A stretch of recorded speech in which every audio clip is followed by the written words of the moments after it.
برکت علی ایڈوکیٹ, نانک چند ایڈوکیٹ اور ڈاکٹر محمد اقبال ایڈوکیٹ. علامہ اقبال نے بھی اس پہ دستخط کیے. اب کتاب اگر پاکستان میں چھپی ہوتی تو بہت سے لوگوں نے کہنا تھا جی یہ تو کوئی پروپیگنڈا مٹیریل ہے. کتاب بھی انڈیا میں شائع ہوئی ہے اور اس رپورٹ کا تھوڑا سا انہوں نے عکس بھی شامل کیا ہے. تو یہ میں نے آپ کو ہسٹوریکل بات اس لیے بتائی ہے کہ یہ وہ فورم ہے, لاہور ہائی کورٹ بار ایسوسی ایشن کا وہ فورم ہے جس کے ساتھ علامہ اقبال منسلک رہے, اور انہوں نے اس دور میں انگریزی سامراج کے خلاف آواز اٹھانے والے بھگت سنگھ کے حق میں انہوں نے ایک رپورٹ لکھی. اور میں یہ مطالبہ کرتا ہوں آپ سے, میں گزارش کرتا ہوں کہ وہ اے جی نورانی صاحب کی رپورٹ میں سے, وہ کتاب میں سے وہ رپورٹ نکال کے آپ اس کو یہاں پر ریپروڈیوس کریں اور جو وکلا ہیں وہ اس کو پڑھیں, کیونکہ آج بھی اسی قسم کے قوانین بن رہے ہیں. پاکستان تو بن گیا ہے لیکن بہت سے ایسے قوانین بن رہے ہیں جن کو دیکھ کر ہمیں انگریزی سامراج یاد آ جاتا ہے. اب یہ سیکشن 144 کیا ہے, دفعہ 144, یہ بھی تو انگریزوں کے دور سے چلی آ رہی ہے نا. تو یہ میں یہ سمجھتا ہوں کہ اس کتاب میں نے اس واقعے کا اسی لیے ذکر کیا ہے کہ آج کے پاکستان میں یہ جو جبر اور ظلم ہو رہا ہے اس کو جاری رکھنے کے لیے جو برطانوی سامراج کے قوانین ہیں ان کو آج بھی استعمال کیا جا رہا ہے. اگر اس کو تبدیل بھی کیا جاتا ہے تو اس کو نئی شکل میں دوبارہ مسلط کر دیا جاتا ہے. تو یہ دراصل میری روداد ستم نہیں ہے, یہ قائد اعظم اور علامہ اقبال کے پاکستان کی روداد ستم ہے جس میں آئین اور قانون بھی مظلوم ہے, جس میں جمہوریت بھی مظلوم ہے, جس میں میڈیا بھی مظلوم ہے, جس میں انصاف کے ادارے بھی مظلوم ہیں, کیونکہ وہاں پر بیٹھے ہوئے جج جو ہیں اگر وہ کسی کی مرضی کا فیصلہ نہیں کرتے تو پھر ان کے ساتھ وہی کچھ ہوتا ہے جو کہ جسٹس صمدانی کے ساتھ ہوا تھا. اب دو طرح کے وکلا ہیں اور دو طرح کے جج ہیں. ایک جج وہ ہوتا ہے جس کا بیٹا جو ہے وہ لیٹ نائٹ اپنی گاڑی کے نیچے دو بچیوں کو کچل دیتا ہے, ان کو قتل کر دیتا ہے اور اس جج کے خلاف کوئی کارروائی نہیں ہوتی. اور دوسرا جج وہ ہوتا ہے جو پہلے وکیل تھا پھر جج بن گیا اور 40 سال تک کسی کو خبر نہیں ہوئی, اور 40 سال کے بعد کسی کو یاد آتا ہے کہ اس کے تو ڈاکومنٹس ہی غلط ہیں.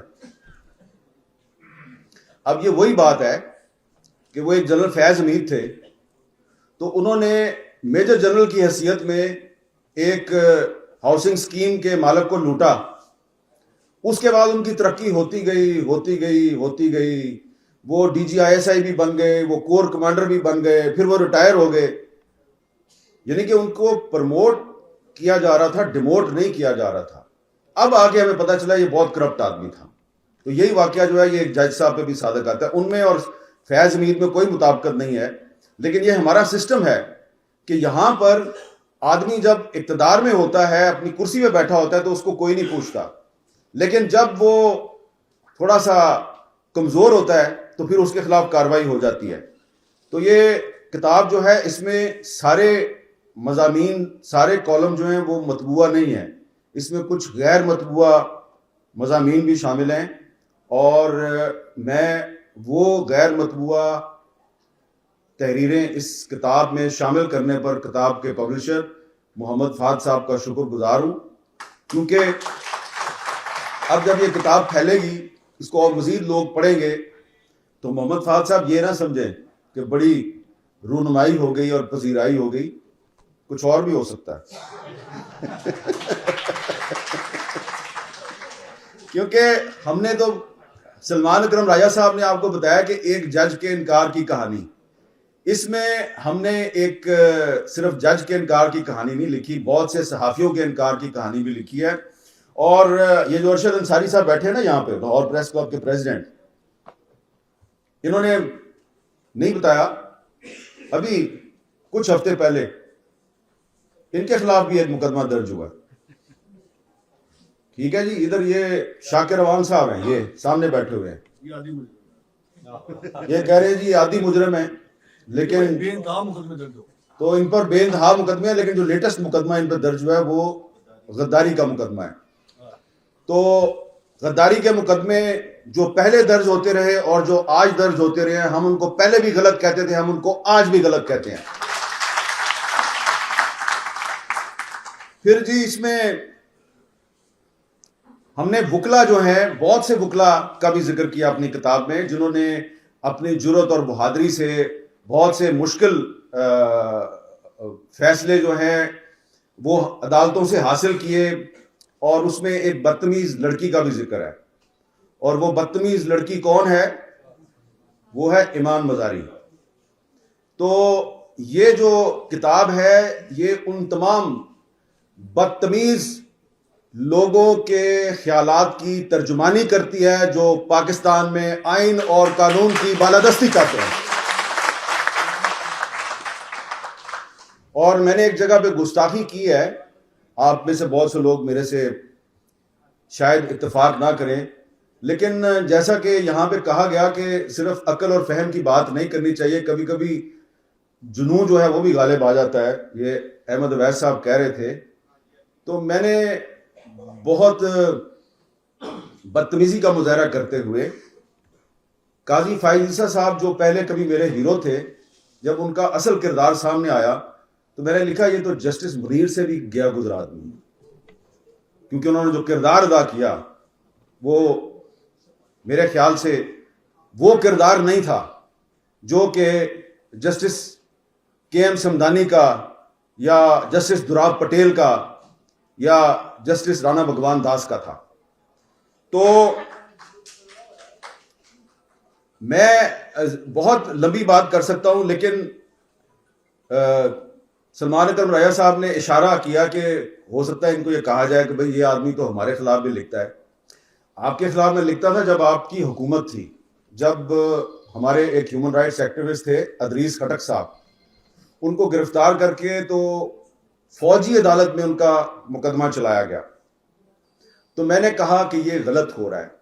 تو جو اس دور میں، پچھلے دور میں فوجی عدالتوں میں جو مقدمے چلتے تھے وہ بھی غلط تھے، اور جو آج سیولینز کو فوجی عدالتوں میں ٹرائل ان کا کیا جاتا ہے وہ بھی غلط ہے.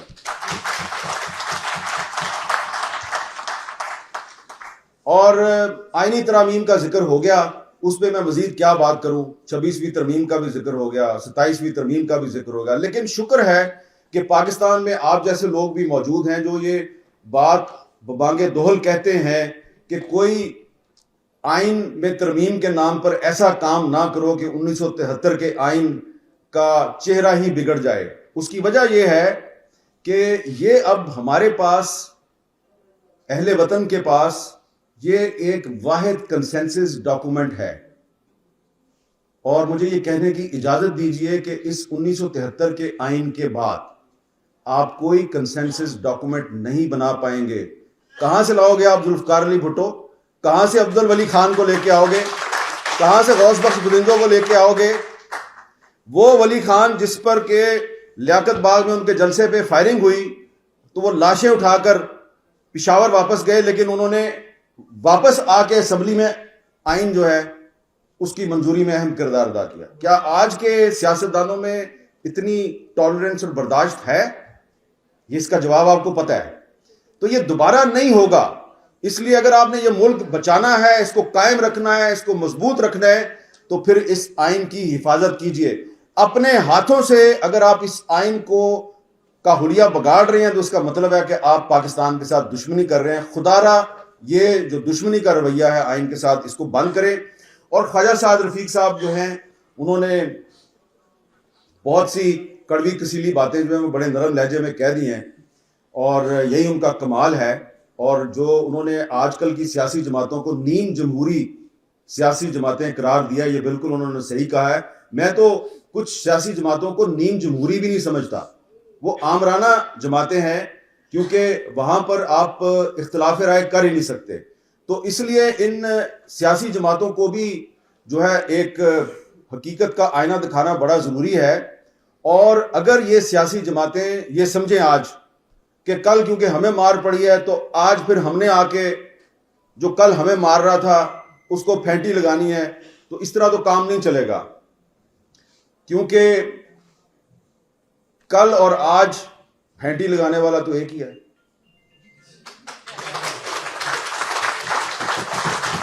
اب میں یہ بھی نہیں کہہ رہا کہ جو آپ کو پھینٹی لگاتا ہے, آپ کو ذلیل و خوار کرتا ہے, آپ پر بغاوت کے مقدمے بناتا ہے, آپ کو غدار قرار دیتا ہے, آپ اس کا گریبان پکڑ لیں, کیونکہ ہم تو ہمیشہ ایک پرامن سیاسی جدوجہد کے قائل ہیں, کیونکہ ہم قائد اعظم کے ماننے والے ہیں. انہوں نے ایک پرامن سیاسی جدوجہد سے یہ ملک بنایا, تو ہم بھی ہمیشہ یہی کہتے ہیں کہ آپ ایک پرامن سیاسی جدوجہد کریں. تو پرامن سیاسی جدوجہد کرنے کے لیے یہ ضروری ہے کہ ہماری جو سیاسی جماعتیں ہیں وہ ایک دوسرے کو برداشت کریں اور کچھ نکات پر ایک دوسرے کے ساتھ مکالمہ کر کے ڈائلاگ بھی کریں. کیونکہ اگر آپ آپس میں ڈائلاگ نہیں کریں گے, مکالمہ نہیں کریں گے, اور دیوار میں ٹکر مار کے اپنا سر پھاڑ کے کہیں گے میرے ساتھ بڑا ظلم ہو رہا ہے, تو اس سے فائدہ آپ کے دشمن کو ہوگا. وہ چاہتا ہے کہ آپ دیوار میں سر ماریں اور آپ کا خون نکلے اور آپ کے ساتھ کوئی ناخوشگوار واقعہ ہو جائے اور وہ کہیں گے ہم نے تو کچھ نہیں کیا, دیکھو تو آپس میں لڑ کے مر گئے. تو اس لیے یہ جو روداد ستم ہے, یہ روداد ستم آپ کو پکار پکار کر کہہ رہی ہے کہ خدا کے لیے اس آئین کو بچاؤ, کیونکہ یہ آئین بچے گا تو یہ قائد اعظم کا پاکستان بچے گا. اور قائد اعظم کا پاکستان صرف اس صورت میں بچے گا کہ اگر پاکستان کی تمام اہم پولیٹیکل پارٹیز اور تمام سٹیک ہولڈرز جو ہیں وہ کم از کم اس ملک کو بچانے کے لیے ایک نقطے پر آپس میں مکالمہ کریں. اختلاف کرتے جائیں, آپس میں ایک دوسرے پہ تنقید ضرور کریں, لیکن آئین کو بچانے کے لیے اور آئین کا حلیہ بگاڑنے کے خلاف آپ کو ایک آپس میں اتفاق رائے کرنا پڑے گا, ایک مشترکہ حکمت عملی اختیار کرنی پڑے گی. اور وہ مشترکہ حکمت عملی صرف ایک ہی طریقے سے ہو سکتی ہے کہ آپس میں مکالمہ کریں, آپس میں مکالمہ کریں. یہی ہے لاہور ہائی کورٹ بار ایسوسی ایشن کی روایت. اور آج لاہور ہائی کورٹ بار ایسوسی ایشن کے اس پلیٹ فارم سے میں پاکستان کی تمام سیاسی جماعتوں کو یہ اپیل کرتا ہوں کہ آئین اور قانون کی بالادستی کے لیے ایک دوسرے کے ساتھ ڈائلاگ کریں. بہت بہت شکریہ.